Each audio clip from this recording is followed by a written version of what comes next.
Сегодня в выпуске. Почему Ибрагим после 2 выигранных раундов проиграл Рина Масичу? Чего не хватило для победы Ивану Матюшенко над Алижаном Муратовым? Чья рука оказалась сильнее в поединке между Артуром Макаровым и Омиером Козак-Аглу? И почему нужно было ставить на победу Майкла Тодда? Спонсор выпуска – компания Силаруков. Компания, которая стояла у истоков производства качественной, удобной и продуманной экипировки для развития силы хвата, силы рук и предплечий. Продукции компании уже давно доверяют именитые спортсмены всех направлений. Огромный опыт производства и инженерной мысли позволил создать и усовершенствовать, сделав свои тренажеры максимально эффективными. У Силаруков огромный ассортимент товара, тренажеры для рук и предплечий, расширители грифа, большой выбор эспандеров и, конечно же, ручки для армрестлинга под любые задачи. Универсальные ручки для армрестлинга подходят к любому тренажеру, будь то домашний спортзал или продвинутый фитнес-клуб. Все ручки имеют металлическую основу и снаружи покрыты высокотехнологичным пластиком, который не ржавеет, не меняет цвет и всегда как новый.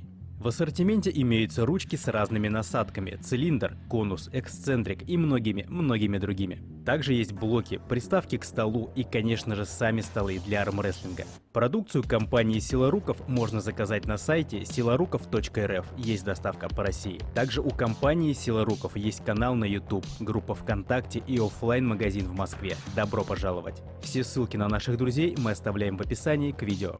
Ибрагиму нет равных в его категории в борьбе в трицепс. У него нет на вооружении другой техники, но это движение у него идеальное. Техника Рина Масича схожа с техникой Ибрагима. И все ждали зарубы в круг. Но Ибрагим в 2 раундах был быстрее. А в 3-м раунде Рина все-таки смог остановить Ибрагима. Видно было, что Ибрагиму не хватило батареек. Он тяжело задышал.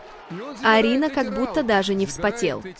И смог не просто сравнять счет, но и вырвать победу. Первый раунд между Матюшенко и Муратовым вроде бы предвкушал равную борьбу.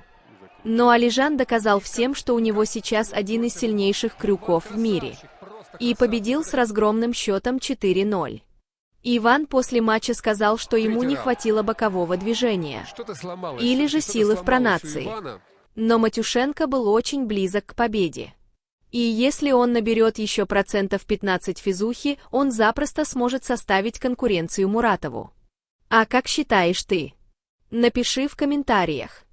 Поединок между Артуром Макаровым и Омиером Козак-Аглу был интересен тем, что у спортсменов необычная антропометрия рук. Но Омиер Козак-Аглу моложе. И рычаг руки у него длиннее, что, несомненно, давало ему преимущество. Но Артур, как каток, проехался по своему оппоненту, не оставив ему ни единого шанса, победив в сухую. Майкл Тодд удивил всех. Он приехал с огнем в глазах. Даже визуально было видно, что американец сильно набрал. Поединок складывался драматично. Первый раунд выиграл Майкл. Потом счет сравнялся. В следующих 2 раундах все зеркально повторилось. И счет стал 2-2. В крайнем раунде Майкл Тодд одержал быструю победу со старта. Я считаю этот турнир одним из лучших в истории, друзья. Армрестлинг развивается семимильными шагами. Соревнований проходит все больше и больше. И вот уже с 6 по 8 декабря нас ждет открытый турнир среди инвалидов «Золотой заяц», где я, ваш покорный слуга, буду выступать как в сетке, так и в армфайте. Прошу вас вновь помочь мне и моей супруге выехать на данные соревнования. Помочь нам можно, отправив любую сумму по номеру телефона, к которому привязана карта. 8 920 177 55 61. И помни, сегодня ты помог кому-то, а завтра помогут тебе.